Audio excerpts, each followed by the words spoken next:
मेरे प्रिय, तुम यह छोड़ दो, अन्यथा यह तुम्हें आगे नहीं बढ़ने देगा। मेरे बच्चे, बार बार प्रयास करने पर भी तुम्हारा मन अशांत हो रहा है। क्या तुम जानते हो तुम्हें इस स्थिति में डालने वाला कौन है? आध्यात्मिक मार्ग पर इतनी सफलता पाने के बाद भी तुम स्वयं को इतना उलझा हुआ क्यों महसूस कर रहे हो? मेरे बच्चे, जिसके कारण तुम्हारा मन विचलित होता है और कई बार तुम्हें क्रोध भी आता है। मेरे बच्चे, मैं आ गया हूँ तुम्हारे सभी प्रश्नों का उत्तर देने और तुम्हें इस स्थिति से बाहर निकालने के लिए। मेरे बच्चे, जो मैं बता रहा हूँ उसको तुम ध्यान पूर्वक सुनो। जब कोई पुण्य आत्मा सांसारिक दल से निकलने का प्रयास करती है, तब उसके समक्ष कई बाधाएं उत्पन्न कर दी जाती हैं। मेरे प्रिय, जिसके कारण अधिकांश लोग वहीं ठहर जाते हैं या फिर वहां से वापस चले जाते हैं और दलदल में फंस जाते हैं।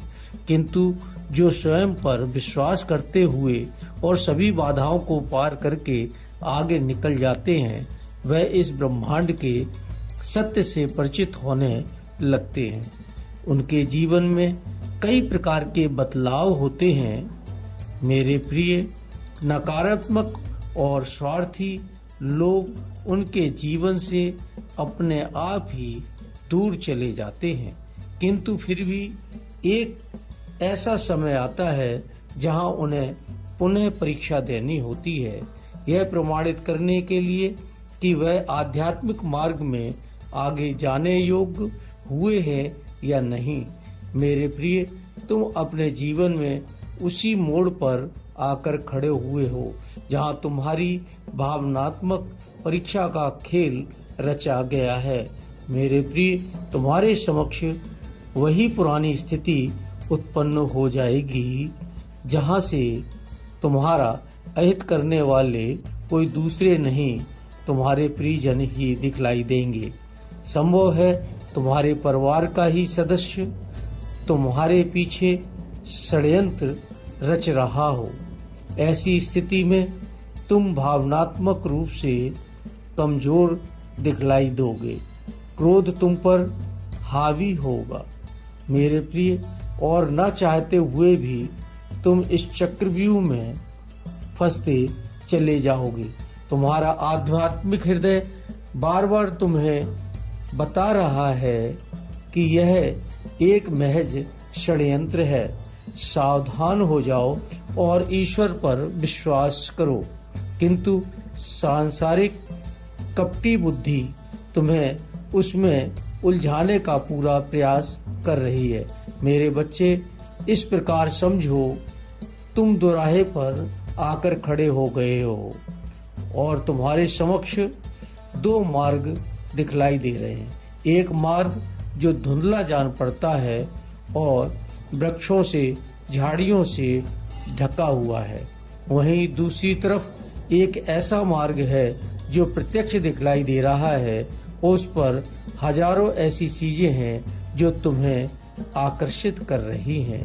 मेरे प्रिय, जो मार्ग स्पष्ट दिखाई नहीं दे रहा है वह आध्यात्मिक मार्ग है, जहां सड़क फूलों से सुसज्जित है। जिस रास्ते पर चलकर तुम ईश्वर के समीप पहुंच जाओगे, वहीं जिधर हजारों आकर्षित करने वाली वस्तुएं हैं, बस वह एक मात्र भ्रम है जिसे देख करके आप बहक सकते हो। तुम जैसे ही उस पर कदम रखोगे, सभी वस्तुएं अदृश्य हो जाएंगी। मेरे बच्चे, तुम्हें अपनी इस परीक्षा में पास होना है। इसका महज और सरल उपाय यह है कि किसी भी शत्रु के लिए इस समय कोई प्रतिक्रिया न दो। मेरे प्रिय, चाहे कोई तुम्हारा मित्र हो या तुम्हारा शत्रु हो, तुम्हें सभी में ईश्वर को देखना है। मेरे प्रिय, बार बार स्वयं को स्मरण कराओ, यह बस परीक्षा का महज एक भाग है। बार बार ईश्वर का नाम स्मरण करो, निश्चित रूप से आप इस परीक्षा की घड़ी में पार हो जाओगे।